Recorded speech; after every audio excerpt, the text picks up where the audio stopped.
Χαίρετε κυρίες και κύριοι, καλώς ήρθατε στο Viewpoint σε συνεργασία με το Ελληνικό Ινστιτούτο Στρατηγικών Μελετών. Σήμερα έχουμε την τιμή να φιλοξενούμε τον κύριο Κωνσταντίνο Λάβδα, καθηγητή συγκριτικής και ευρωπαϊκής πολιτικής και επικεφαλής του τμήματος του Μεταπτυχιακού Προγράμματος Διεθνών Σπουδών και Στρατηγικών Σπουδών του Παντίου Πανεπιστημίου. Καλώς ήρθατε κύριε Λάβδα, είναι τιμή μας που είστε εδώ. Ευχαριστώ πολύ κυρία Αργύρη για την πρόσκληση. Ας ξεκινήσουμε αν θέλετε από την Αμερική, από την άλλη πλευρά του Ατλαντικού. Για δεύτερη φορά πλέον, πράγμα αδιανόητο, πριν από λίγα χρόνια, έχουμε μία απόπειρα, μία επίθεση σε έναν υποψήφιο πρόεδρο. Τι σημαίνει αυτό για το εσωτερικό της αμερικανικής κοινωνίας και τι σημαίνει αυτό για τον υπόλοιπο κόσμο? Ναι, όπως λέτε, είναι μια πάρα πολύ δυσάρεστη εξέλιξη. Δείχνει διάφορα πράγματα. Πρώτον, δείχνει κάτι που ξέραμε, αλλά δυστυχώς το επιβεβαιώνουμε με πολύ οδυνηρό τρόπο, ότι η πόλωση στις ΗΠΑ, η πολιτική πόλωση εννοώ, έχει φτάσει σε ένα απίστευτο επίπεδο, πάρα πολύ σπάνιο σε σχέση με προηγούμενες δεκαετίες. Άρα, πολλώνεται ακόμα περισσότερο η πολιτική διαμάχη. Δεύτερον, νομίζω ότι πρώτη νωρίς ακόμα, ξέρουμε τι έγινε. Συνελήφθη κάποιος από το FBI, φαίνεται πως ήταν απόπειρα δολοφονίας. Σε κάθε περίπτωση γνωρίζουμε ότι αυτό που έγινε έχει κάποια επίδραση και στον τρόπο που πολιτικά σκέφτονται και εκλογικά θα συμπεριφερθούν οι Αμερικανοί. Βεβαίως δεν έχει την ίδια βαρύτητα με αυτό που είχε συμβεί. Υπήρξαν πυροβολισμοί. Είναι ένα θέμα χιλιοστών το ότι γλίτωσε ο Τραμπ. Αυτή τη φορά αυτό που συνέβη είναι ότι μπόρεσαν και συνέλαβαν κάποιον, ο οποίος όμως πλησίασε αρκετά. Και αυτό από μόνο του είναι σημαντικό. Θα επηρεάσει? Κοιτάξτε, νομίζω θα επηρεάσει με την εξής έννοια.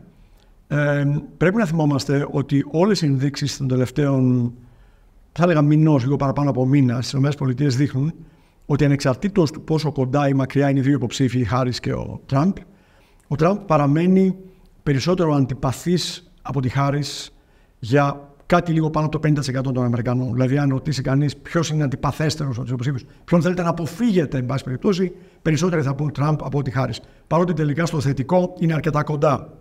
Νομίζω ότι και η δεύτερη απόπειρα, πέρα από όλα τα άλλα που σημαίνει, θα μειώσει ίσως το ποσοστό αντιπάθειας για τον Τραμπ. Δεν σημαίνει πως θα τον αγαπήσουν ως πρόεδρο, ως υποψήφιο πρόεδρο, αλλά ο Τραμπ αρχίζει και θυματοποιείται σιγά-σιγά. Γιατί δεύτερη φορά είναι πλέον δύσκολο να σκεφτεί κανείς τι μπορεί να σημαίνει. Και είναι πάρα πολύ νωρίς, μπορεί να σημαίνει πολλά πράγματα. Μπορεί να σημαίνει κάποιον τρελό, συμπτώσεις υπάρχουν. Ο οποίος είχε πρόσβαση σε όπλα, οι ΗΠΑ, σε πολλές πολιτείες, όχι σε όλες. Η πρόσβαση σε σοβαρά πολεμικά όπλα είναι εύκολη. Αλλά σε κάθε περίπτωση νομίζω θα επηρεάσει θετικά για τον Τραμπ αυτούς τους δείχτες αντιπάθειας, αν όχι και συμπάθειας. Και επειδή το χρειάζεται αυτό ο Τραμπ, γιατί παρότι είναι αρκετά ψηλά, πολύ κοντά στην Χάρις, και άρα είναι πολύ πιθανό να εκλεγεί, έχει περισσότερα ποσοστά αντιπάθειας από τη Χάρις. Αυτό νομίζω θα λειτουργήσει κάπως και θα δούμε πού θα βγάλει. Αλλά το ευρύτερο ερώτημα το οποίο θέσατε πρέπει να μας απασχολεί, διότι προφανώς η πολιτική κουλτούρα με τέτοια πόλωση πολιτική είναι πάρα πολύ δύσκολο να χωνέψει μετά το όποιο αποτέλεσμα των εκλογών. Εάν δεν χάσει ο Τραμπ, που είναι μια πιθανότητα, τότε δεν ξέρουμε ακριβώς πώς οι πιο σκληροί από τους οπαδούς του θα αντιδράσουν. Εάν αντιδράσουν όπως αντέδρασε εκείνη η μειοψηφία τον Ιανουάριο μετά τις προηγούμενες εκλογές, τότε θα έχουμε μεγάλη κρίση βεβαίως στις ΗΠΑ. Παραμένει ωστόσο ενδιαφέρον το γεγονός ότι ο Τραμπ, που κατηγορείται λόγω της ρητορικής του για ακρότητα και πόλωση, είναι αυτός ο οποίος υφίσταται τις επιθέσεις. Τι θα σημαίνει αυτό σε περίπτωση που εκλεγεί? Δηλαδή, τι περιμένετε ότι θα λάβει ως μέτρα εντός της Αμερικής? Ο Τραμπ ούτως ή άλλως έχει δηλώσει κάποιες από τις προθέσεις του. Δεν είμαι απόλυτα σύμφωνος ότι ο Τραμπ συνιστά κίνδυνο για την Αμερικανική δημοκρατία, όπως λέγεται καμιά φορά σε ένα πάρα πολύ γενικό και αφαιρετικό επίπεδο. Αλλά είναι βέβαιο ότι ο Τραμπ θέλει να κάνει δύο-τρία πράγματα. Ένα είναι να καταστήσει την Προεδρία περισσότερο ευέλικτη σε ζητήματα σκληρών αποφάσεων, και το έχει πετύχει σε έναν βαθμό. Γιατί με τους ανθρώπους τους οποίους διόρισε, περί αυτού πρόκειται κατά βάση, με τη συνένεση του Κογκρέσου βεβαίως, λόγω της σύνθεσης στο Ανώτατο Δικαστήριο, η πλειοψηφία πλέον είναι τέτοια που επιτρέπει μεγαλύτερη ισχύ, μεγαλύτερη ανοχή, αν θέλετε, απέναντι σε πολλές δράσεις της Προεδρίας.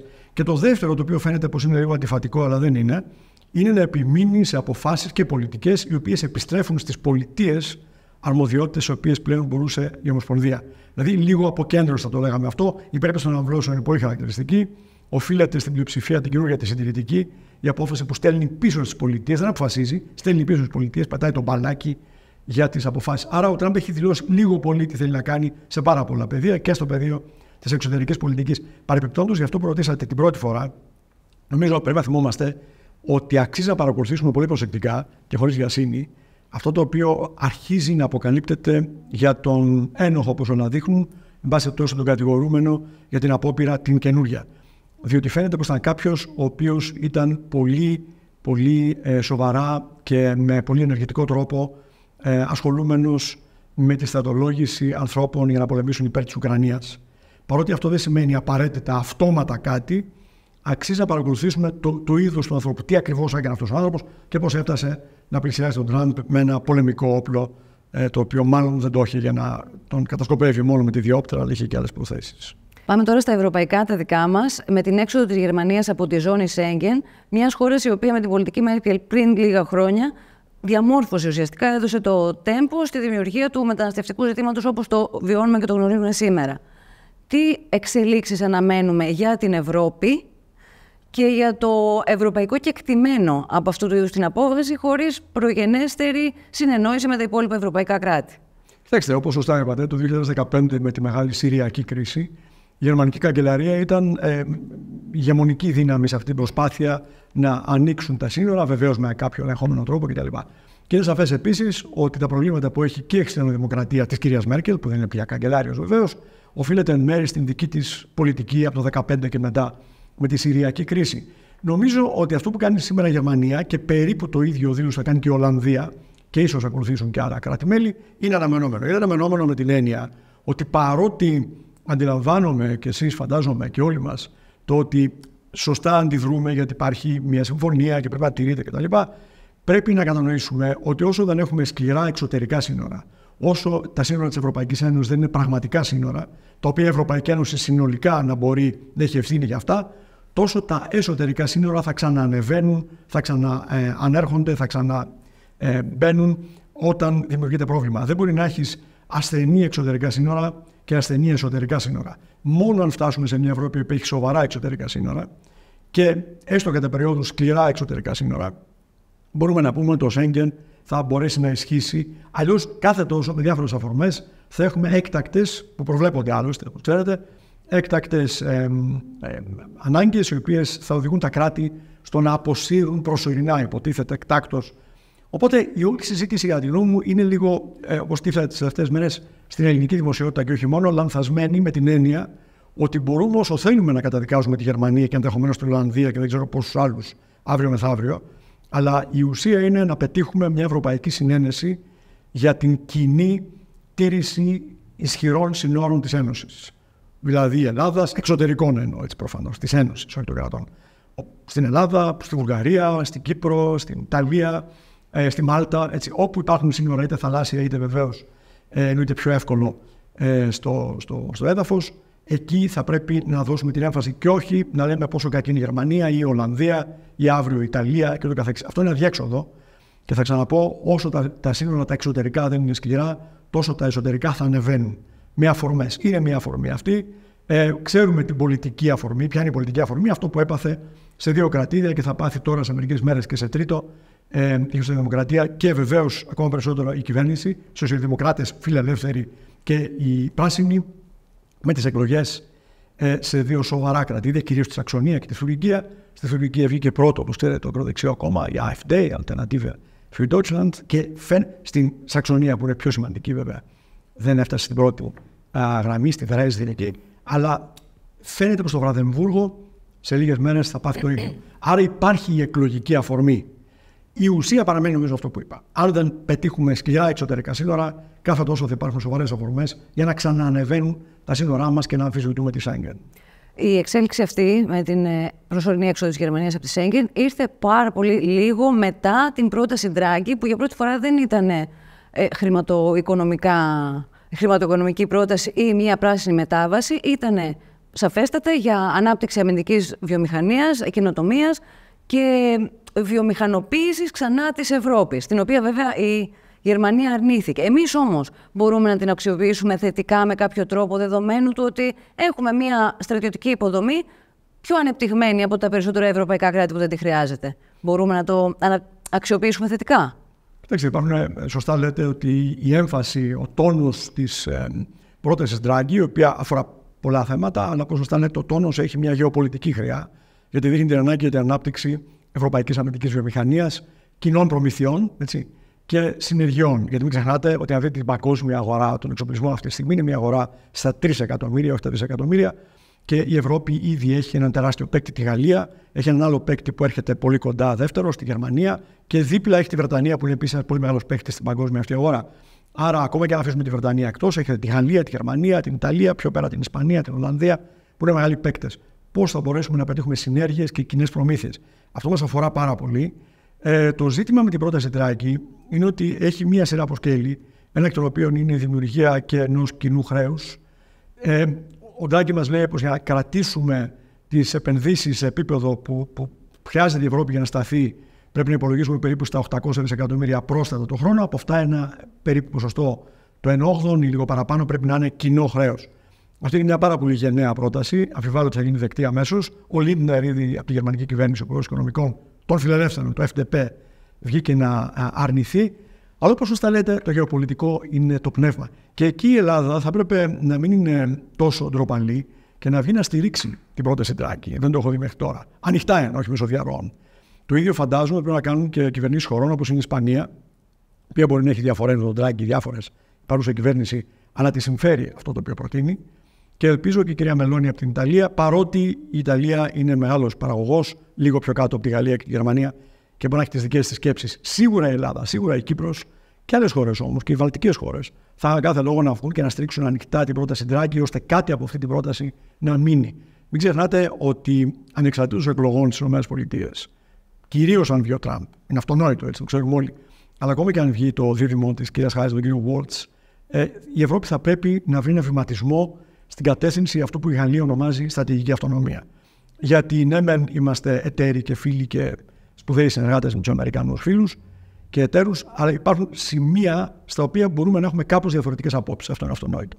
Τα σημεία αυτά μπορεί να αφορούν άλλες περιοχές του πλανήτη. Δεν είναι βέβαιο δηλαδή ότι έχουμε ακριβώς την ίδια προσέγγιση στο θέμα της Ταϊουάν σε γενικές γραμμές, αλλά ακριβώς την ίδια με τις ΗΠΑ. Και δεν είναι βέβαιο πως οι ΗΠΑ έχουν ακριβώς την ίδια προσέγγιση με εμάς σε θέματα του Αιγαίου ή της Ανατολικής Μεσογείου. Έχουν σε γενικές γραμμές παρεμφερία, αλλά όχι πάντα την ίδια. Άρα χρειαζόμαστε προτάσεις σαν αυτές του Draghi. Να θυμίσω ότι δεν είναι η πρώτη. Τον Απρίλιο ο Λέτα, ο Ιταλός, είχε κάνει προτάσεις οι οποίες δεν είχαν τόσο έντονη γεωπολιτική χρειά, όπως σωστά είπατε ότι έχει πρόταση του Draghi. Αλλά και πάλι ο Λέτα είχε κρούσει τον κόδωνα του κινδύνου αναφορικά με την υστέρηση σε βιομηχανικές επενδύσεις, σε αποβιομηχάνηση κτλ. Και είχε κάποιες σκέψεις για το πώς πρέπει να κινηθεί ο τραπεζικός τομέας. Άρα, αν δεν συζητήσουμε σοβαρά αυτές τις προτάσεις και απλά συζητάμε για το ποιος θα πάρει ποιο χαρτοφυλάκιο στην Ευρωπαϊκή Επιτροπή και αν θα είναι αυτό κάποια έτσι, ας το πούμε έτσι, εξυπηρέτηση σε σχέση με το ποιος βοήθησε την κυρία Φοντερ Λάιεν να επικρατήσει, θα είμαστε χαμένοι μεσοπρόθεσμα, όχι μακροπρόθεσμα, μεσοπρόθεσμα, γιατί όταν αναλάβει στις αρχές της επόμενης χρονιάς ο νέος Αμερικανός πρόεδρος, είτε είναι ή είτε είναι ο, τα βασικά ενδιαφέροντα του ή της δεν θα είναι στην Ευρώπη, αυτό είναι βέβαιο. Θα είναι πιο δραματική εξέλιξη με τον κύριο Τραμπ, αλλά και με την κυρία Χάρις και τον κύριο Βόλτς. Τα πράγματα δεν θα είναι πάρα πολύ καλύτερα και θα πρέπει να βρούμε στο εσωτερικό της Ευρώπης πώς θα κινηθούμε. Για τη μετανάστευση, για αναθεωρητικές δυνάμεις όπως η Τουρκία ή η Ρωσία, για κινδύνους που έχουμε είτε υπαρκτούς είτε τέλος πάντων κάπως προβεβλημένους πιο έντονα. Όλα αυτά πρέπει να αρχίσουν να γίνονται και ευρωπαϊκά θέματα, χωρίς να απαξιώνω αυτονοήτως το ΝΑΤΟ, το οποίο όλοι ξέρουμε ότι είναι ένα λιμάνι απαραίτητο και για μας και για όλους τους συμμάχους. Στα πλαίσια της στρατηγικής αυτονομίας που είπατε, αυτές οι κινήσεις που έγιναν από τη Γερμανία, που ενδέχεται να γίνουν από την Ολλανδία κλπ., μας δίνουν ενδεχομένως τη δυνατότητα δημιουργίας πιο μικρών τοπικών μπλοκ με κοινά συμφέροντα, όπως ας πούμε τα Βαλκάνια ή η νότιο-ανατολική Ευρώπη, στα οποία θα μπορούσε να παίξει μεγαλύτερο ρόλο η Ελλάδα, λόγω και της ισχύως και της θέσης της. Ή δεν είναι η ώρα για κάτι τέτοιο, δεν έχουμε την ισχύ για κάτι τέτοιο? Εντάξει, νομίζω ότι είναι πολύ σημαντικό ότι από το 2020 σταδιακά, αργά, αλλά γίνεται. Τι γίνεται? Αποκτούμε πάλι ένα επίπεδο ισχύως το οποίο θα μας επιτρέψει να αντιμετωπίσουμε την Τουρκία με έναν τρόπο που αποτρέπει τις βλέψεις της, γιατί αυτό είναι το ζητούμενο. Το ζητούμενο είναι να μην πάμε σε πόλεμο, χωρίς όμως να υποχωρήσουμε σε κάτι το οποίο θα είναι εθνικά επιζήμιο.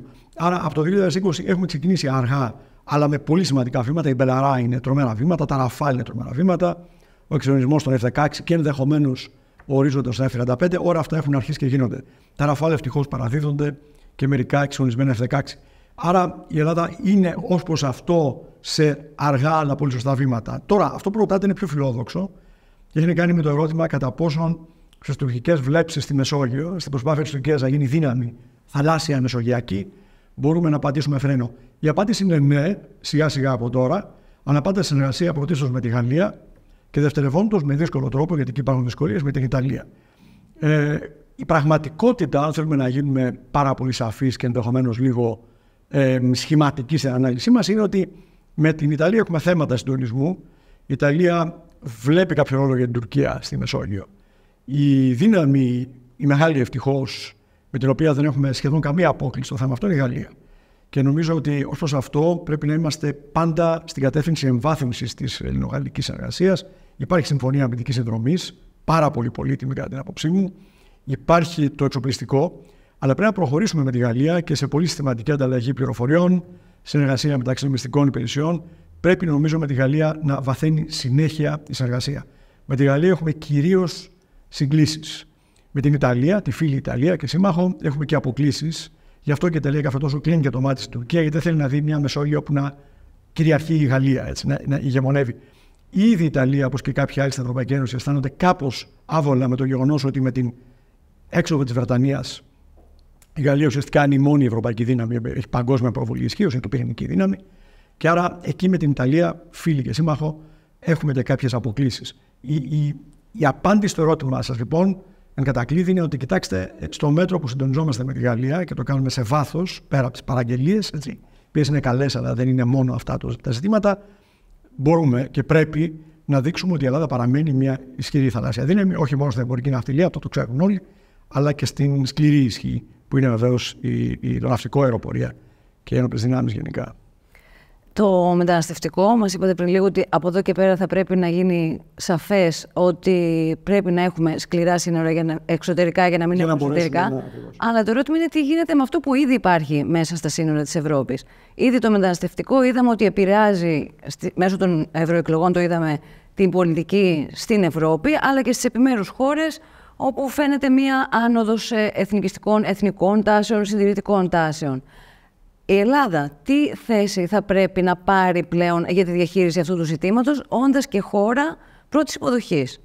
Νομίζω πρέπει να μπούμε σε μια πάρα πολύ κοπιώδη, ας το πούμε έτσι, συζήτηση και στο μικρό επίπεδο με τους εταίρους και τους φίλους, αντί να βγούμε να κάνουμε, όπως ακούστηκε από κάποιο πολιτικό που δεν είναι στην κυβέρνηση, προσφυγή εναντίον της Γερμανίας. Νομίζω αυτό που θα πρέπει να κάνουμε είναι να συζητήσουμε με τους Γερμανούς για το θέμα αυτό, να συζητήσουμε με τους Αυστριακούς, αυτονόητος με τους Γάλλους, με τους Ιταλούς, με τους Ολλανδούς που κινούνται στην ίδια κατεύθυνση και να μην επικρατήσει, ας το πω έτσι προκλητικά, ένας πολιτικός σουσουδισμός. Διότι το να πούμε ότι κάνουμε προσφυγή εναντίον της Γερμανίας ακούγεται, ας το πούμε έτσι, καθώς πρέπει, διότι θα αφορά την τήρηση των συνθήκων, αλλά η πραγματικότητα είναι πάρα πολύ σκληρή και αμήλικτη. Η πραγματικότητα είναι ότι πρέπει να βρούμε λύσεις αναφορικά με αυτό το οποίο συμβαίνει ήδη. Και για να βρούμε λύσεις χρειαζόμαστε πολύ προσεκτική και με αμοιβαία κατανόηση συζήτηση με τους εταίρους για το μεταναστευτικό. Πρέπει να γίνει σαφές ότι δεν μπορούμε ταυτόχρονα να χαϊδεύουμε την Τουρκία και να της επιτρέπουμε να στέλνει, όπως κάνει πάλι στο Αιγαίο. Έτσι. Βλέπετε τα στοιχεία. Η Frontex είναι σαφής. Έχουμε αύξηση, δεν έχουμε μείωση στο Αιγαίο, όπως κάποιοι έλεγαν. Κατά συνέπεια, νομίζω θέλει πολύ προσεκτική, πέρα από σουσουδισμούς, προσφυγή εναντίον της Γερμανίας και δεν ξέρω τι άλλο, συζήτηση με τους εταίρους. Και παράλληλα θέλει μια πάρα πολύ προσεκτική, πάρα πολύ σε βάθος, κοπιώδη για τους διπλωμάτες, τους πολιτικούς, τους εμπειρογνώμονες, τους τεχνοκράτες, για όλους, αλλά αυτή είναι η ζωή. Καμιά φορά είναι δύσκολη. Πάρα πολύ συστηματική συζήτηση για το τι θα κάνουμε.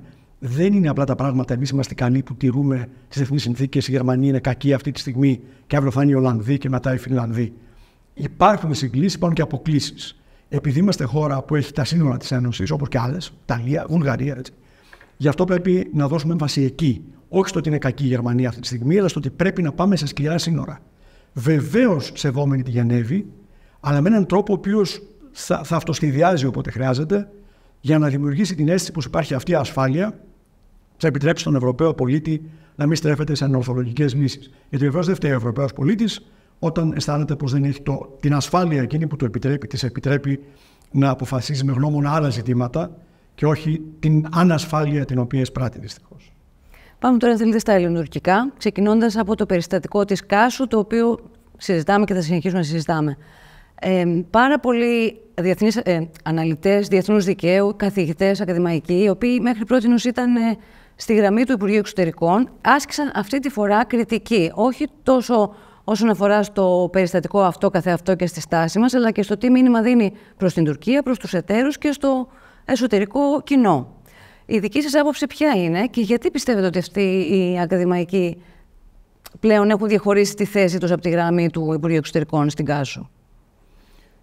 Κοιτάξτε, τρία πράγματα. Πρώτον, βεβαίως στο δημόσιο λόγο μας πρέπει να μην δίνουμε ίσο βάρος στις τουρκικές προσεγγίσεις και τις ελληνικές. Εάν το Υπουργείο Εξωτερικών, το ελληνικό ή το αμήνης δίνει κάποια πληροφόρηση αναφορικά με το τι ακριβώς συνέβη, πού ακριβώς ήταν τα πλοία, εγώ αισθάνομαι υποχρεωμένος στο δημόσιο λόγο μου να παίρνω υπόψη την ελληνική θέση, βεβαίως. Έτσι, αυτό είναι σαφές. Όχι την ερμηνεία, αλλά την ελληνική θέση ως προς τι συνέβη, πού ήταν το πλοίο, πού ήταν οι φρεγάτες, πού ήταν το ιταλικό πλοίο. Αυτό είναι το πρώτο. Και εκεί θέλει λίγο προσοχή. Δεύτερον, φοβάμαι όμως παρόλα αυτά ότι δημιουργείται λίγο η αίσθηση στην Τουρκία ότι όσο και αν ενισχύουμε την ισχύ μας, δεν είμαστε ποτέ αποφασισμένοι να τη χρησιμοποιήσουμε. Αυτό είναι ένα ευαίσθητο σημείο, γιατί η όλη συζήτηση περί αποτροπής προϋποθέτει τρία πράγματα. Πρώτον, προϋποθέτει ότι έχεις αυτά τα οποία λες ότι έχεις, ή τέλος πάντων πιστεύεις ότι θα αποκτήσεις φέτος του χρόνου, του αντίχρονου. Δεύτερον, βοηθάς τον αντίπαλο ή τον δυνάμιο αντίπαλο να σχηματίσει την εντύπωση ότι είσαι έτοιμος να τα χρησιμοποιήσεις, γιατί αλλιώς μπορεί να τα έχεις για εκθεσιακούς λόγους ή γιατί σου αρέσουν οι προμήθειες ή δεν ξέρω για ποιον άλλο λόγο.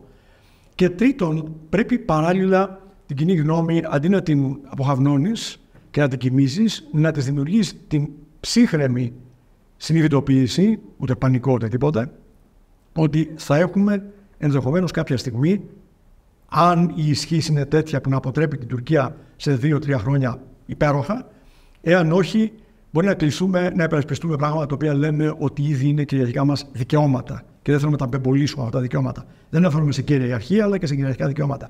Αυτά τα τρία δεν συντεριάζονται πάντα πολύ όμορφα από τις κυβερνήσεις, και τη σημερινή και ενδεχομένως ακόμα περισσότερο το ενδεχομένως θα μπορούσε να λείπει από την προηγούμενη κυβέρνηση, ενώ την κυβέρνηση ΣΥΡΙΖΑ ΑΝΕΛ. Κατά συνέπεια, εκεί θέλει λίγο προσοχή, γιατί τα Ραφάλ είναι καταπληκτική προσθήκη στην ελληνική αποτρεπτική ισχύ. Η Μπελαρά θα είναι ακόμα περισσότερο. Όμως πρέπει η τουρκική πλευρά να καταλάβει ότι είμαστε διατεθειμένοι να χρησιμοποιήσουμε, εάν χρειαστεί. Εκεί όμως υπάρχει ένας κίνδυνος. Χρησιμοποιώ κάτι δεν σημαίνει ότι πέφτω στην παγίδα του αντιπάλου που θέλει ενδεχομένως να κάνει πόλεμο το Σεπτέμβρη και εγώ τον κάνω τον πόλεμο εκεί που θέλει και όταν το θέλει. Αυτό πρέπει να είναι σαφές. Γι' αυτό και πρέπει ο δημόσιος λόγος μας να είναι υπεύθυνος, να μην, ας το πούμε έτσι, ευθυγραμμίζεται με ό,τι εκάστοτε κυβέρνηση ή υπουργός εξωτερικών ή αμήνης θέλει να ακούγεται, γιατί τότε δεν είναι επιστημονικός λόγος. Και άρα δεν έχει κανένα νόημα να βγαίνει, μας αφήσουμε τον υπουργό να βγαίνει συνεχώς, να τα λέει μόνος του, έτσι δεν είναι? Αφού δεν θέλουμε να το κάνουμε αυτό, πρέπει να δούμε και να ζυγίσουμε πολύ προσεκτικά ποιος είναι ο υπεύθυνος λόγος. Για μένα, ο υπεύθυνος λόγος είναι ο λόγος ο οποίος χρησιμοποιεί όχι μόνο το διεθνές δίκαιο, το οποίο είναι ένα εργαλείο σε τελική ανάλυση, και αυτό είναι ένα θέμα μιας άλλης συζήτησης, ίσως τεράστιας. Δεν είναι το παν, είναι ένα από τα εργαλεία που έχουμε. Αλλά χρησιμοποιεί όλα τα εργαλεία για να πετύχει μια ειρήνη, την οποία, όπως ονομάζουμε κάποιοι, είναι βιώσιμη ειρήνη, χωρίς φιλανδοποίηση.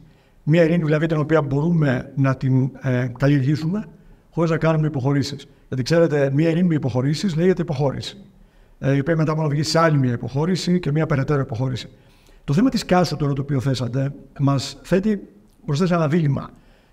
Ξεκινώντας από το ότι αποδεχόμαστε ότι η ελληνική πλευρά μας λέει ακριβώς τι έγινε, δεν έχω κάποια ειδική πληροφόρηση για το τι ακριβώς έγινε. Παρακολουθώ και σε αυτή τη φάση, μέχρι να μάθω κάτι άλλο, ακολουθώ αυτό που λέει η ελληνική πλευρά. Θεωρώ ότι υπάρχει ο κίνδυνος με την δική μας την πορεία, τη συμπεριφορά, να δώσουμε στην Τουρκία την εντύπωση πως θα αφήσουμε στο τουρκολιβικό μνημόνιο τη δυνατότητα να παγιωθεί δια της πράξεως. Να θυμίσω πως το τουρκολιβικό μνημόνιο ζει, δεν έχει ούτε έτσι περάσει σε κάποια ευθανασία είτε τίποτα άλλο, και η Τουρκία θα προσπαθήσει και τους επόμενους μήνες, παρά τα ήπια νερά που λένε κάποιοι, να παγιώσει το μνημόνιο αυτό. Άρα, για να εκβάλλω ένα γενικότερο συμπέρασμα, δεν συμφωνώ με όσους λένε ότι υπάρχει ένα παράθυρο ευκαιρίας αυτή τη στιγμή για να τα βρούμε με την Τουρκία. Η Τουρκία δεν έχει αλλάξει σχεδόν τίποτα από τα βασικά τα οποία θέλει από εμάς, τα οποία είναι 6-7 πράγματα, εξακολουθεί να τα θέλει. Και άρα το ζήτημα είναι αν είμαστε σε θέση πρώτον να πετύχουμε μια ειρήνη χωρίς να δώσουμε κάτι από αυτά, και δεύτερον να αποφύγουμε υποχωρήσεις μέχρι να φτάσουμε σε ένα επίπεδο ισχύως που θα δημιουργήσει στην Τουρκία την αντίληψη, είναι θέμα αντίληψη από ένα σημείο και μετά, ότι θα είναι πάρα πολύ μεγάλο το κόστος αν δοκιμάσει κάτι. Εάν φτάσουμε εκεί, που ακόμα απέχουμε όμως δυστυχώς, και αυτό δεν είναι η τοπάθεια, είναι η πραγματικότητα. Έχουμε ακόμα βήματα να κάνουμε. Τότε πιστεύω ότι η Τουρκία θα μπει τότε και όχι τώρα, για το παράθυρο ευκαιρίας που λένε κάποιοι, σε μια σοβαρή συζήτηση, γνωρίζοντας πως υπάρχει ισορροπία ισχύως. Άρα, εμβάθυνση της συνεργασίας με τη Γαλλία, η οποία δεν θέλει την Τουρκία κυρίαρχη στη Μεσόγειο, κάθε άλλο. Βεβαίως, αξιοποίηση όλων των συμμαχικών δυνατοτήτων που έχουμε και στο ΝΑΤΟ και έξω από το ΝΑΤΟ, τα Αραβικά Εμιράτα. Έτσι είναι μια πολύ ενδιαφέρουσα περίπτωση. Η εμβάθυνση στο μέτρο του δυνατού της συνεργασίας με την Αίγυπτο. Η εμβάθυνση στο μέτρο του δυνατού της συνεργασίας με την Ιορδανία και άλλες χώρες. Και βεβαίως και πολύ μακρύτερα της συνεργασίας με την Ινδία, την οποία επί σειρά ετών είχαμε ξεχάσει. Και χαίρομαι που βλέπω ότι και άλλοι συνάδελφοι και κυρίως πολιτικοί και decision makers αρχίζουν και τη θυμούνται. Αυτό σε συνάρτηση με τους εξοπλισμούς. Τότε μπορούμε να πούμε ότι θα έχουμε βιώσιμη ειρήνη χωρίς υποχωρήσεις. Αλλά δεν θα είναι εύκολο. Η Τουρκία έχει αναθεωρητική διάθεση απέναντί μας, θέλει τη γαλάζια πατρίδα και αυτό περνάει εν μέρει από δικές μας υποχωρήσεις. Δεν μπορεί να έχουμε και την εκπλήρωση του τουρκικού οράματος για γαλάζια πατρίδα και ειρήνη χωρίς υποχωρήσεις. Αυτό πρέπει να είναι σαφές και είναι δυσάρεστο. Με μια χώρα η οποία έχει κατοχικά στρατεύματα σε τουλάχιστον 4 χώρες που έχω τώρα υπόψη μου. Πέρα από την Κύπρο, είναι και η Λιβύη, είναι η Συρία, είναι το Ιράκ. Και έχει και στρατιωτικές βάσεις άλλου στην Αφρική και άλλου. Έχει αυτή τη διείσδυση παντού. Στην Αφρική. Ο Υπουργός Εξωτερικών είναι και στην Ευρωπαϊκή Ένωση, είναι και στους Υπουργούς Εξωτερικών των Αραβικών χωρών. Ναι, όχι ακριβώς στην Ευρωπαϊκή Ένωση, πάντως συμμετείχε ατύπως, όπως λέτε. Με μια τέτοια Τουρκία μπορούμε πραγματικά να έχουμε ήρεμα νερά, ή μάλλον έχει νόημα το να κυνηγάμε μόνο τα ήρεμα νερά, ή θα πρέπει να επιδιώκουμε και κάτι περισσότερο? Εντάξει, είναι βέβαιο ότι μια χώρα η οποία δηλώνει δημόσιο ότι αυτό που με ενδιαφέρει πάνω απ' όλα είναι να μην έχω θερμά επεισόδια, είναι μια χώρα χαμένη. Δεν υπάρχει αμφιβολία. Άρα, δηλαδή, η τουρκική κυβέρνηση θεωρήσει ότι πρέπει στα σοβαρά να πιστέψει ότι η πρώτη ελληνική προτεραιότητα είναι η αποφυγή κρίσεων, τότε έχουμε χάσει το παιχνίδι. Γι' αυτό και θέλει προσοχή στις δημόσιες δηλώσεις, κυρίως τελεχών, υπουργών κτλ. Όλων μας, αλλά πόσο μάλλον υπουργών και κυβερνητικών στελεχών, διότι εάν πραγματικά θεωρήσουμε πως η προτεραιοποίηση ελληνική είναι νούμερο 1, αποφυγή κρίσεων και πάει λέγοντας, το χάσαμε το παιχνίδι. Διότι το ζήτημα δεν είναι να έχεις κρίση, δεν είναι τι θες μέσα σου, το θέμα είναι τι δηλώνεις. Και επειδή μιλήσαμε πριν για την αντίληψη των πραγμάτων, το perception των πραγμάτων, πρέπει να είναι σαφές στην Τουρκία ότι δεν είναι η πρώτη προτεραιότητα η αποφυγή κρίσεων. Η πρώτη προτεραιότητα είναι αυτό που λέμε η βιώσιμη ειρήνη χωρίς ελληνικές υποχωρήσεις. Μετά θέλουμε βεβαίως την αποφυγή θερμών επεισοδίων. Άρα αυτό, κατά τη γνώμη μου, δεν περνάει επαρκώς. Εκεί έχουμε ένα θέμα.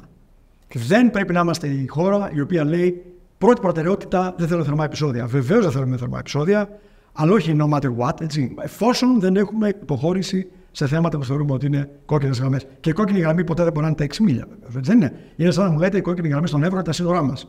Μα αυτό θα έλεγε οποιαδήποτε χώρα η οποία έχει στοιχειώδη αξιοπρέπεια. Η κόκκινη γραμμή σε μια διαπραγμάτευση δεν μπορεί να είναι τα σύνορα της χώρας. Η κόκκινη γραμμή μπορεί να ποικίλει και δεν είναι πάντα σαφές όπως λένε κάποιοι, πρέπει να είναι σαφής. Αλλά σίγουρα πρέπει να υπάρχει μια κόκκινη γραμμή η οποία πάει πέρα από το αυτονόητο. Ότι λέει θα σε αφήσω να πάρεις τη Σάμονα για πάει έτσι. Άλλη μόνο.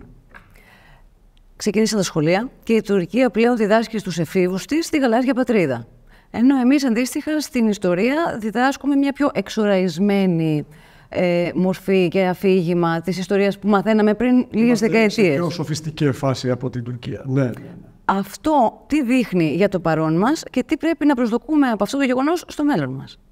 Κοιτάξτε, επιτρέψτε μου να θυμίσω ότι πριν από χρόνια είχα γράψει αυτό που είχα ονομάσει τότε μονομερή ιδεολογικό αφοπλισμό. Είχα πει ότι εμείς έχουμε μπει σε μια φάση εθνικού ιδεολογικού αφοπλισμού. Δηλαδή, λέμε στον Έλληνα πολίτη τα πράγματα είναι πάρα πολύ καλά. Η Τουρκία σιγά σιγά έχει μπει σε μια φάση εξευρωπαϊσμού. Το ευχόμαστε αυτό και τώρα το ευχόμαστε, αλλά δεν συμβαίνει έτσι. Κατά συνέπεια, μπορούμε σιγά σιγά να θεωρήσουμε ότι όλα αυτά τα οποία λέγαμε κάποτε δεν ισχύουν πλέον. Δυστυχώς η Τουρκία δεν κάνει το ίδιο, εξού και μονομερής ιδεολογικός αφοπλισμός. Και αυτό το συνεχίζουμε παρότι πλέον είναι σαφέστατες οι ενδείξεις. Πρέπει να είναι κανείς να εθελοτυφλεί ότι η Τουρκία πηγαίνει αλλού. Έφτασα να διαβάζω, δεν ξέρω αν είναι αλήθεια, το είχε προχθές, ότι ακούστηκε από κυβερνητικά χείλη πως είναι ευχάριστο ότι δεν υπάρχουν στις απεικονίσεις της γαλάζιας πατρίδας σύνορα παραβιάζουν τα δικά μας. Αλλήμον. Αλλήμον γιατί είμαστε χώρες του ΝΑΤΟ. Το γεγονός όμως ότι από ό,τι κατάλαβα υπάρχει μια ασάφεια προς τα σύνορα, και ακριβέστερα δεν υπάρχουν σύνορα. Έτσι. Υπάρχουν χώρες, υπάρχει γαλάζια πατρίδα.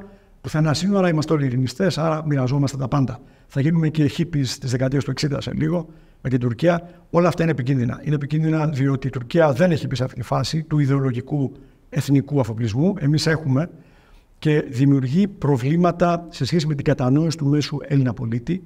Όχι γιατί πρέπει να είναι εθνικιστής ο μέσος Έλληνας, στατιστικά μέσος εννοώ, έτσι σαφές τι εννοώ. Με την μεγάλη αξία που μπορεί να έχει στη ζωή του, στην επαγγελματική του ενασχόληση κτλ. Αλλά διότι πρέπει να είμαστε ψύχραιμα ρεαλιστές, χωρίς πανικούς, και να γνωρίζει ο μέσος Έλληνας πολίτης, ο στατιστικά μέσος και η Ελληνίδα, ότι μπορεί να χρειαστούν θυσίες οικονομικές ή άλλες για να μην έχουμε συρρίκνωση. Αυτό εκεί έχουμε ένα θέμα.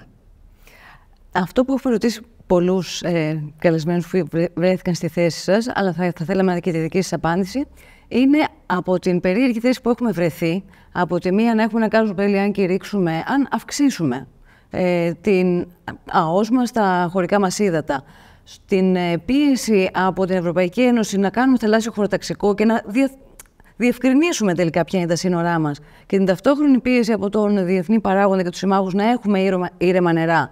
Εμείς από αυτή τη θέση πώς βγαίνουμε, τι πρέπει να κάνουμε? Δεν ξέρω, σίγουρα δεν βγαίνουμε με το να τα βάζουμε κάτω από το χαλί τα ζητήματα. Υπάρχει αμφιβολία. Χρειάζονται δύο πράγματα. Το ένα, λίγο πολύ το είπαμε, χρειάζεται ενίσχυση της αποτρεπτικής ισχύως και ενίσχυση της πεποίθησης του απέναντι ότι θα χρησιμοποιηθεί αυτή η ισχύς. Το 20 αναγκαστήκαμε να φτάσουμε στα όρια, είχαμε και την επακούμπηση την περίφημη, η οποία σόκαρε πολλούς Ευρωπαίους, κακώς έπρεπε να την περιμένουν. Το δεύτερο στοιχείο, το οποίο είναι πάρα πολύ πιο σύνθετο, φοβάμαι, είναι ότι πρέπει να έχουμε, και δεν το έχουμε, μία πολύ πιο συστηματική κάτω από το ραντάρ συζήτηση, βεβαίως και με την Τουρκία. Η μυστική διπλωματία που φοβούνται κάποιοι δεν είναι απαραίτητα κακή διπλωματία. Αυτό που είναι κακή διπλωματία είναι το να κάνουμε συνεχώς επικοινωνιακά πυροτεχνήματα με συναντήσεις πρωθυπουργών προέδρων, ενώ δεν έχει υπάρξει κάτι άλλο, να δίνουμε στην Τουρκία την ευκαιρία ενός ξεπλήματος απέναντι στη Δύση. Θα τα βρούμε, δεν υπάρχει πρόβλημα, είμαστε εντάξει, η Τουρκία είναι και αυτή σύμμαχος και εταίρος, και μετά να έχουμε πρόβλημα στο να προχωρήσουμε τα ζητήματα. Θέλω να πω με αυτό ότι το επενηχθήκατε, τα 12 μίλια, έτσι, είπατε για τα χωρικά ύδατα. Έχει νόημα, όπως λένε κάποιοι υπερπατριώτες ενδεχομένως, το να βγούμε αύριο και να πούμε 12 μίλια αύριο το πρωί. Εδώ θα στεναχωρήσω πολλούς φίλους και πραγματικούς φίλους. Δεν έχει νόημα. Είναι σαφές ότι αυτό μπορεί να γίνει μετά από συνεννόηση με πραγματικούς φίλους, όπως είναι η Γαλλία για παράδειγμα, σίγουρα οι ΗΠΑ, και βεβαίως μετά από συζήτηση με την Τουρκία. Μπορούμε να πούμε ότι η Ελλάδα θα επιμείνει στα 12 και θα είναι 12, δεν θα είναι λιγότερο, σε μερικές περιοχές γεωγραφικά στο νότο, εκεί μπορούμε. Σε περιοχές όπως είναι το Βόρειο Αιγαίο πρέπει να μπούμε σε μια συζήτηση για το αν θα είναι 12, αν θα είναι 10, αν θα είναι 8. Σίγουρα όμως δεν μπορεί να είναι 6, όπως έχουμε δυστυχώς παγιώσει. Άρα αυτό το άσπρο μαύρο το οποίο αρχίζει να κυριαρχεί στο δημόσιο λόγο, υπάρχουν κάποιοι που με τρόπο ανερυθρίαστο, έτσι απίστευτο δυστυχώς, και επιστήμονες βγαίνουν και λίγο πολύ αναπαράγουν ότι είχε πει χθες ο Υπουργός Εξωτερικών, ο Υπουργός Άμυνας, αυτό συνέβαινε και παλιότερα, και δεν αναφέρομαι στους συγκεκριμένους κυρίους, είναι κύριοι δεν είναι κυρίες, αλλιώς κυρίες που ήταν και παλιά. Άρα δεν αναφέρομαι στα πρόσωπα, αλλά το να βγαίνει κανείς απλά να αναπαράγει με άλλο τρόπο, να κάνει μια παραλλαγή αυτού που είπε ο Υπουργός Εξωτερικών, δεν έχει νόημα. Φοβάμαι ότι αυτό συμβαίνει και είναι απαράδεκτο. Από την άλλη μεριά έχουμε το εξής απαράδεκτο, το μαύρο, το άσπρο μαύρο, αύριο 12 μίλια. Δεν είναι εύκολες αυτές οι αποφάσεις. Και νομίζω ότι πρέπει να εκθέσουμε την Τουρκία, αντί να τη συναντάμε συνέχεια σε επίπεδο κορυφής, για να δείχνουμε και στο μέσο Αμερικανό βουλευτή, γερουσιαστή, έτσι, λομπίστα, ότι εντάξει, οι Έλληνες θα τα βρούμε τώρα, πάμε στα υπόλοιπα, έτσι, μην ασχολείστε. Αυτό είναι απαράδεκτο. Όπως απαράδεκτο είναι να μην υπάρχει και ένα υγιές επίπεδο μυστικής διπλωματίας. Ξέρω ότι κάποιοι θα πούνε τι λέει αυτός, διότι αυτή η μυστική διπλωματία δεν σημαίνει ότι θα υιοθετηθεί. Σημαίνει όμως ότι θα ξέρεις, ανά πάσα στιγμή, περίπου θα ξέρεις, σχεδόν τι σκέφτεται ο αντίπαλος. Ο Φιντάν είναι ένας δύσκολος αντίπαλος. Εγώ θα το πω, τρομάζω με τις πολλές συναντήσεις με ένα τόσο δύσκολο και αδίστακτο αντίπαλο. Γιατί ο Φιντάν δεν είναι διπλωμάτης. Ο Φιντάν είναι πρώην επικεφαλής μιας από τις πιο αιματοβαμμένες, περί αυτού πρόκειται, δεν ξέρω αν είναι δεξιοτεχνική επίδοση της τουρκικής μυστικής υπηρεσίας, αιματοβαμμένη έχει υπάρξει όμως σίγουρα. Οπότε με τον κύριο Φιντάν, ειδικά, αλλά και άλλους, εγώ προβληματίζομαι. Σίγουρα όμως προβληματίζομαι όταν συναντά ο εκάστοτε Έλληνας πρωθυπουργός τον Ερντογάν. Αυτά δεν χρειάζονται. Δημιουργούν λάθος εντυπώσεις και στην ελληνική και στην διεθνή κοινή γνώμη, στην αμερικανική κοινή γνώμη, ξεπλένουν μια χώρα η οποία έχει σχεδόν υιοθετήσει τη μουσουλμανική τρομοκρατία και την βοηθά, αντί να την εκθέτουν. Και παράλληλα λέμε δεν κάνουμε μυστική διπλωματία, πρέπει να προωθήσουμε άμεσα τα 12 μίλια. Και ξέρετε, φοβάμαι μερικές φορές ότι αυτό το άσπρο μαύρο έχει και το χαρακτήρα, ας το πούμε ψυχολογικά, της αναπλήρωσης. Γίνονται πράγματα και παράλληλα εμείς λέμε θα κάνουμε το maximum κατευθείαν. Ενώ παράλληλα πράγματα γίνονται. Αυτό λέγεται αναπλήρωση. Και το άσπρο μαύρο καμιά φορά λειτουργεί και ως αναπλήρωση. Τι καθιστά έναν σύμβουλο της κυβέρνησης σε τέτοια θέματα ή έναν διπλωμάτη που αναλαμβάνει αυτό το ρόλο μυστικά ή εμφανώς, τι τον καθιστά κατάλληλο για αυτή τη δουλειά? Πολύ ωραία ερώτηση. Καταρχήν θα μου δίνετε την δυνατότητα να πω, το έχω πει και στις άλλους, ενίοτε δεν είναι πολύ δημοφιλές, ότι πρέπει όσοι συνάδελφοι συμβουλεύουν την κυβέρνηση σε θέματα εξωτερικής πολιτικής, σε θέματα για τα οποία συζητάμε, έτσι. Αν συζητάγαμε μεταφορές, θα ίσχυε το ίδιο. Να λένε όταν εκφράζουν επιστημονική τους άποψη ότι ξέρετε παράλληλα, έχω και αυτό το καπέλο, δεν έχω μόνο το ακαδημαϊκό καπέλο, αφορά και το καπέλο του Συμβούλου στην Επιτροπή ΤΑΔΕ, του κυρίου κτλ. Άρα αυτό καλά είναι να το ρωτάτε κι εσείς. Στην περίπτωση μου δεν ισχύει. Άρα δεν συμβουλεύονται από το εξωτερικό Υπουργό Άμυνας. Τώρα, το τι. Αλλά σε άλλες περιπτώσεις θα σου πω ότι ισχύει και δεν λέγεται πάντα. Κατά συνέπεια, καλό είναι να λέμε: έχω και εκείνο το καπέλο εκτός από το ακαδημαϊκό, γιατί ενδέχεται να εξηγήσει, χωρίς διάθεση προσβολή σε κανέναν, λίγο και τις ακαδημαϊκές απόψεις. Προσαρμόζονται καλοπροαίρετα, γιατί αλλιώς, αν δεν προσαρμοζόταν, γιατί να έχει κανείς αυτή τη θέση. Έτσι δεν είναι. Θα έπρεπε να είναι κάπως διχασμένη προσωπικότητα. Άρα, καλό είναι να ξέρουμε αν έχει κανείς και κάποια άλλη θέση. Απολύτως λογικά ενδεχομένως εξηγεί και τις επιστημονικές του απόψεις. Τώρα, νομίζω ότι υπάρχει πρόβλημα με πολλές κυβερνήσεις, όχι μόνο στην Ελλάδα, αλλά τελευταία στην Ελλάδα, που φοβούνται αυτό που οι Ισραηλινοί είχαν θεσμοθετήσει εδώ και πάρα πολλά χρόνια στο Εθνικό Συμβούλιο Ασφαλείας, την υποχρεωτική άλλη άποψη. Η βασική Ισραηλινή άποψη, που δεν τους έσωσε όμως από τον Οκτώβρη αυτό που συνέβη, τους έχει όμως σώσει από πολύ χειρότερα, πολύ πολύ χειρότερα στο παρελθόν, είναι ότι εάν πράγματι θες υποτίθεται διακεκριμένους συμβούλους και επιστήμονες, πρέπει να θέλεις όχι μια χοροδία, αλλά ανθρώπους οι οποίοι ενδεχομένως σε προκαλούν. Λίγοι Έλληνες πρωθυπουργοί στη διάρκεια του δεύτερου μισού του 20ου αιώνα, ελάχιστοι, είχαν την παρησία, την άνεση και την γενναιότητα να θέλουν συμβούλους που τους προκαλούσαν. Δυστυχώς είναι στη φύση της καθημερινότητας της εξουσίας να προτιμά κανείς ανθρώπους που θα του δώσουν με πιο χρήσιμη μορφή αυτό το οποίο ήδη πιστεύει. Έτσι. Άρα, με θέλετε για σύμβουλο, θα στέλνω για σύμβουλο. Αν μπορείτε κάπως να μου ωρεοποιήσετε αυτό που λίγο πολύ έχω στο μυαλό μου ήδη, να το βοηθήσετε να το επεξεργαστώ περαιτέρω. Αλλά αυτό είναι μία πλευρά. Η άλλη πλευρά πρέπει να είναι το να θέλει κανείς κάποιον ή κάποιους που προκαλούν, εκθέτουν ενδεχομένως το λάθος στη συλλογιστική. Αυτό δεν το έχουμε. Είναι ξένο προς την ελληνική πολιτική κουλτούρα, δυστυχώς, και αυτό ελπίζω να μην μας κοστίσει. Θα ήταν επωφελές και απαραίτητο να υπάρχει πολυφωνία απόψεων και έχουμε το, αν θέλετε, κεφάλαιο, το επιστημονικό κεφάλαιο, να υποστηρίξουμε κάτι τέτοιο με όλες τις απόψεις και με γνώμονα το μακροπρόθεσμο εθνικό συμφέρον? Σε έναν βαθμό, ναι. Με τον όρο ότι αν κανείς συμβουλεύει κάποιον δεν βγαίνει μετά να τον εκθέσει στα μίντια, δεν βλέπω να γίνει κάτι τέτοιο. Και επίσης ότι υπάρχει πράγματι μια επιστημονική εγκυρότητα η οποία δεν οφείλεται σε πολιτικές προτιμήσεις. Τώρα αυτό είναι μεγάλη συζήτηση βεβαίως, έτσι. Δεν μιλάμε για οργανική χημεία, δεν μιλάμε επίσης βεβαίως για αστροφυσική. Και άρα στα δικά μας πεδία διεθνώς μερικές φορές, όχι πάντα και όχι κυρίαρχα, μπορώ να το πω αυτό έχοντας ζήσει πολλά χρόνια στις ΗΠΑ και αρκετά στην Βρετανία και έχοντας κάνει και τις μεταπτυχιακές και τις διδακτορικές σπουδές μου στις δύο αυτές χώρες, αλλά μπορώ να πω ότι δεν ισχύει κυρίαρχα. Όμως, καλώς ή κακώς, είναι η φύση αυτών που συζητάμε τώρα μαζί, που σε ένα βαθμό έχει μια όσμωση με τις προτιμήσεις μας, όπως θα τις προσφέρουμε αύριο σαν συμβουλή ή θα πάρουμε μια πρωτοβουλία αν εισηγηθούμε ή αν πράξουμε κάτι. Άρα αυτός είναι ένας δύσκολος δρόμος, πιο δύσκολος από ό,τι σε μερικά άλλα επαγγέλματα, όπως είναι οι καθηγητές ιατρικής, όπως είναι της σεισμολογίας, που η ευθύνη είναι τρομακτική. Αλλά ξέρετε, δεν θα φωνάξετε, αν φοβάστε ότι θα γίνει αύριο σεισμός κάπου, δεν φωνάξετε οποιοδήποτε ο οποίος παρουσιάζεται ως σεισμολόγος, απλά έχει πάρει ένα πτυχίο, ένα μάστερς και ένα πολιτικό γραφείο λέει: καλό παιδί είναι αυτός ο τάδε, φώναξε τον. Θα πείτε, κάτσε γιατί εδώ πέρα υπάρχει πρόβλημα. Αν πει καμιά αρλούμπα και γίνει κανένα σεισμός αύριο. Δυστυχώς στα δικά μας αντικείμενα, παρότι υπάρχουν καθηγητές αντίστοιχοι που ξέρουν τι λένε και διάφοροι που αυτό παρουσιάζονται ως διεθνολόγοι κλπ., δεν ισχύει. Άρα, ήδη εσείς στα μίντια, και το λέω επειδή είναι πολύ γενναιόδορη και ενδιαφέρουσα η ερώτησή σας, τίνετε λίγο σε αυτή την πολιτική κατεύθυνση που λέει ακούμε περίπου τα πάντα, αλλά ξέρετε τα πάντα που σταματάνε. Εγώ θα σας έλεγα ότι αν πιστεύετε ότι πρέπει να ακούσετε απόψεις για σεισμούς, φαντάζομαι ότι θα φωνάξετε καθηγητές στα πανεπιστήμια σεισμολογίας, διευθυντές Ινστιτούτων και ακαδημαϊκούς βεβαίως, έτσι. Όχι γιατί έχετε κάνει μια τεράστια έρευνα 700 ημερών προηγουμένως για το ποιόν του καθενός, αλλά γιατί έχετε μια νομιμοποίηση θεσμική. Εξελέγει καθηγητής σεισμολογίας Πανεπιστημίου Αθηνών, προφανώς ξέρει τι λέει. Εξελέγει μέρος ακαδημίας και πάει λέγοντας. Αυτό δεν συμβαίνει στα δικά μας αντικείμενα. Βλέπω απόψεις και τρίβω τα μάτια μου. Άκουσα απόψεις μετά τη συμφωνία την ελληνογεπτιακή, ακόμα και την ελληνοϊταλική. Και εδώ είναι το άσπρο μαύρο που λέγαμε. Τόσο θετικές και τόσο αρνητικές που δεν πίστευα σε αυτά που άκουγα.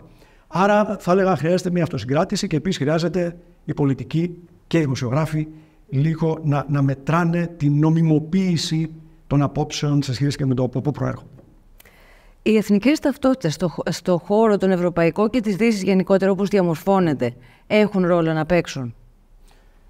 Τεράστια ερώτηση για τα επόμενα 60 λεπτά ή 2 ώρες ή 3. Κοιτάξτε. Ίσως είναι αφορμή για άλλη μια συνέντευξη. Αλλά με 2 λόγια, μπορεί κανείς να το πει αυτό χωρίς να εκτεθεί ανεπανόρθωτα, το με 2 λόγια για ένα τέτοιο θέμα. Κοιτάξτε, όλοι θα συμφωνούσαν περίπου ότι είμαστε σε μια φάση επιστροφής ταυτοτικών πολιτικών. Ταυτότητες παίζουν ρόλο περισσότερο από ό,τι παλιότερα. Αυτό είναι μια εύκολη όμως επισήμανση, γιατί μετά μπαίνει το ερώτημα ποιες ταυτότητες και το καθεξής. Δεν είναι. Πριν από κάποια ώρα είπαμε ότι στις ΗΠΑ έχει αυξηθεί η πόλωση. Τι πόλωση όμως μεταξύ Αφροαμερικανών και Λευκών? Όχι. Δεν έχουμε τέτοιες ενδείξεις. Η πόλωση ήταν τεράστια στα τέλη της δεκαετίας του 60, για παράδειγμα, στα μέσα της δεκαετίας του 60 επίσης. Η πόλωση τώρα αρχίζει και γίνεται πάλι κομματική. Πράγμα περίπου δύσκολο να το φανταστεί κανείς πριν από μερικές δεκαετίες. Άρα εξαρτάται για ποια ταυτότητα μιλάμε. Συνήθως όσοι λένε αυτό το οποίο πολύ ωραία ρωτήσατε, εννοούν ταυτότητες που πάνε βαθύτερα από το κόμμα, από την περιοχή που ζω, από την διάλεκτο, από την κοινωνικο-οικονομική, την εκπαιδευτική κατάσταση. Και εκεί η συζήτηση αρχίζει και γίνεται περίπλοκη, διότι η ταυτοτική πολιτική, ξέρετε, για να πούμε ότι είναι ταυτοτική, πρέπει να έχουμε μια χρονική διάρκεια. Γιατί οι ταυτότητες, αν πρόκειται να έχουν πολιτικά αποτελέσματα, δεν μπορούν τόσο εύκολα να ανοιχτευθούν με 2 έρευνες κοινής γνώμης. Γιατί μπορούν να μας δώσουν παραπλανητικά αποτελέσματα. Το θέμα είναι που τίνουν, τι αποτέλεσμα έχουν, έτσι δεν είναι?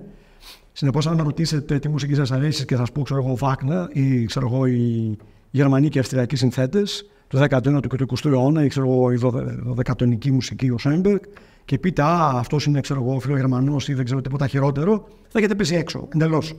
Το φαίνω σαν αστείο παράδειγμα για το ότι η πραγματική ταυτοτική διάσταση, εάν δεν αφορά την επάνωδο σε μια κομματική διάσταση όπως οι ΗΠΑ, θέλει πάρα πολύ ψάξιμο σε διάρκεια χρόνου. Και γι' αυτό και είναι δύσκολη. Αρκετοί διανοητές που έχουν ενδιαφέρον και στοχαστές, μέχρι και άνθρωποι που ήταν κάπως πιο εύκολοι στο παρελθόν. Ο Φουκουγιάμα μας είχε πει, είχε γίνει διάσημος γιατί ήταν σε ένα μαγαζί γωνία, όπως λένε κάποιοι, έτσι, ένα περίφημο πανεπιστήμιο στη Βοστόνη. Αλλά είχε γίνει επίσης διάσημος γιατί είχε σχηματοποιήσει με έναν τρόπο κάτι που σκεφτόταν πάρα πολύ. Το τέλος της ιστορίας, ο φιλελευθερισμός κτλ. Όπως ξέρετε. Τώρα αρχίζει και βγάζει κείμενα και συζητήσεις για τις ταυτοτικές πολιτικές, άρα ποιος φιλελευθερισμός, ποιο τέλος της ιστορίας. Οπότε έχετε δίκιο ότι είναι μια σημαντική διάσταση. Θα κάπως προσπαθήσω να κλείσω αυτά που είπα σε αυτό το πολύ δύσκολο ερώτημα, λέγοντας πρώτον εξαρτάται ποια ταυτότητα, και κομματική ταυτότητα είναι. Και μην ξεχνάμε ότι οι δεινόσαυροι κομματικοί ΗΠΑ, οι δημοκρατικοί και οι ρεπουμπλικάνοι, είναι κόμματα που σε αντίθεση με τα δικά μας πάνε πολλούς αιώνες πίσω. Άρα δεν είναι τόσο περίεργο όσο βλέπουμε τα τελευταία χρόνια η κομματική ταυτότητα να ξαναγυρνάει. Αν όμως με ρωτήσετε, αυξάνει η ταυτοτική σύγκρουση με τους Αφροαμερικανούς, για παράδειγμα, η απάντηση είναι όχι. Το ερώτημα αφορούσε την εθνική ταυτότητα, πιο πολύ στα πλαίσια της Ευρωπαϊκής Ένωσης όπως διαμορφώνεται. Ωραία. Αυτό είναι πολύ πιο συγκεκριμένο ερώτημα. Και η απάντηση είναι κάπως πιο απλή, αλλά όχι πολύ. Νομίζω ότι όσο δεν έχουμε σαφέστατη αίσθηση ότι αυτό που ψηφίζουμε έχει επίπτωση στις πολιτικές επιλογές, ενώ τις πολιτικές των δημόσιων πολιτικών. Ψηφίζω κάτι, μου έρχεται κάτι διαφορετικό από τις Βρυξέλλες. Άρα τι συμβαίνει? Πρέπει να βρω έναν τρόπο να επηρεάζω άμεσα το Ευρωπαϊκό Κοινοβούλιο, να έχω σωστούς υποψήφιους, να πιστεύω ότι θα περάσουν οι απόψεις μου. Δεύτερον, όσο δεν έχουμε κοινά σύνορα τα οποία να με κάνουν να αισθάνομαι ασφαλής και λόγω ευρωπαϊκών επιπέδων λήψη αποφάσεων, όχι απλά γιατί υπάρχει ένα καλό ελληνικό λιμενικό και μια Frontex, η οποία όμως έχει περιορισμένο ρόλο. Και όσο τρίτον, δεν έχω πιστεί ότι οι μεγάλες διαφορές πληθυσμιακές, το ότι οι Γερμανοί είναι πολλοί και εμείς λίγοι, να το πω πάρα πολύ απλά, έτσι δεν είναι. Το ότι οι Πολωνοί είναι περισσότεροι και οι Πορτογάλοι πολύ λιγότεροι επίσης, και πάει λέγοντας, όσο δεν έχω πιστεί για αυτό, τόσο οι εθνικές ταυτότητες θα παίζουν ρόλο. Και οι εθνικές ταυτότητες ξεπεράστηκαν σε άλλες ομοσπονδίες ή πρωτοομοσπονδίες πάρα πολύ δύσκολα. Κατά συνέπεια, οι εθνικές ταυτότητες έχουν επανέλθει λόγω της κρίσης Νομίζω ότι το μεγάλο ευρωπαϊκό στοίχημα, πάρα πολύ θα συμφωνήσουμε αυτό, το συγκεκριμένο δεν είναι κατά κανένα τρόπο ιδιαίτερα καινοτόμος άποψη.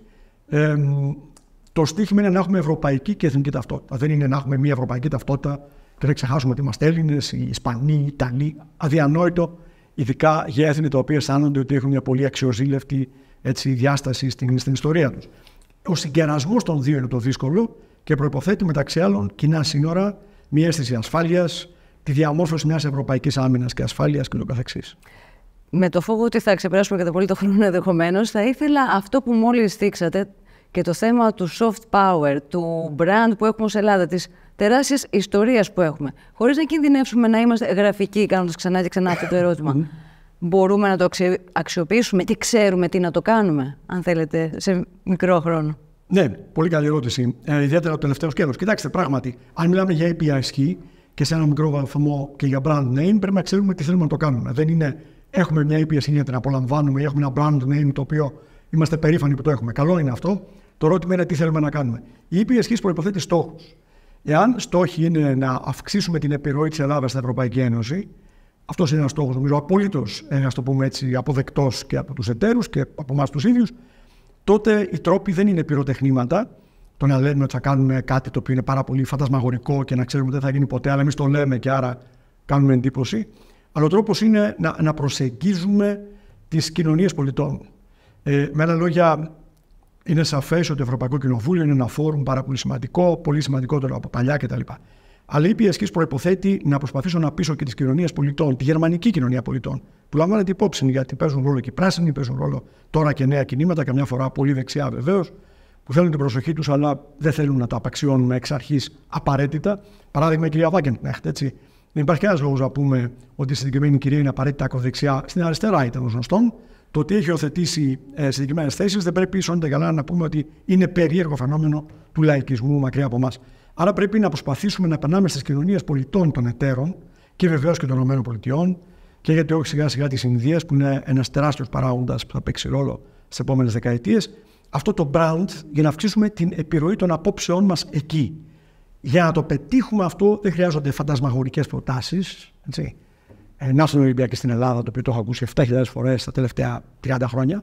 Αλλά χρειαζόμαστε πάρα πολύ συγκεκριμένη δουλειά η οποία θα διεισδύσει σε πανεπιστήμια, θα διεισδύσει σε συνδικάτα, θα διεισδύσει σε σωματεία και ενώσεις της κοινωνίας πολιτών και θα πείσει τους Ιταλούς φίλους, τους Ινδούς φίλους έξω από την Ευρωπαϊκή Ένωση ότι αυτό το brand έχει κάποια αξία και άρα θα παίρνουν πιο σοβαρά τις απόψεις μας. Και βεβαίως οι διαστάσεις είναι πάρα πολλές. Ζητήσατε μια σύντομη απάντηση. Νομίζω χρειάζεται σαφήνεια ως προς το τι σκοπεύουμε να κάνουμε με αυτό. Αλλιώς είναι μια συζήτηση για τη συζήτηση, η οποία είναι ωραία μεν, ειδικά αν έχει κανείς ωραίο συνομιλητή και άνθρωπο που ρωτάει ενδιαφέροντα πράγματα, αλλά πρέπει να θυμόμαστε τους στόχους. Δεύτερον, τα μέσα. Και τέλος, τρίτον, με ποιους φυσικούς δρόντες θα παίξουμε.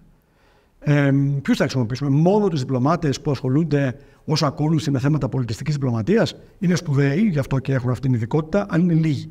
Πρέπει να δούμε ποιους θα προσπαθήσουμε να επηρεάσουμε. Δημοσιογράφους, πανεπιστημιακούς, επιχειρηματίες, συνδικαλιστές. Αυτά είναι τα ερωτήματα για μένα. Ευχαριστούμε πάρα πολύ για την παρουσία σας εδώ σήμερα, ήταν τιμή μας. Και εγώ για την πολύ ωραία συζήτηση. Κυρίες και κύριοι, ευχαριστούμε για τον χρόνο και την προσοχή σας. Μπορείτε να στηρίξετε τη δράση του ΕΛΙΣΜΕ κάνοντας εγγραφή και με τη συνδρομή σας. Οδηγίες γι' αυτό θα βρείτε στην ιστοσελίδα του Ινστιτούτου και στην περιγραφή του βίντεο. Εάν θέλετε να στηρίξετε και το κανάλι μας, μπορείτε να κάνετε εγγραφή και να αλληλεπιδράσετε μαζί μας, αφήνοντας το σχόλιο σας και διαμοιραζόμενοι το περιεχόμενο. Μέχρι την επόμενη φορά, να είστε όλοι καλά.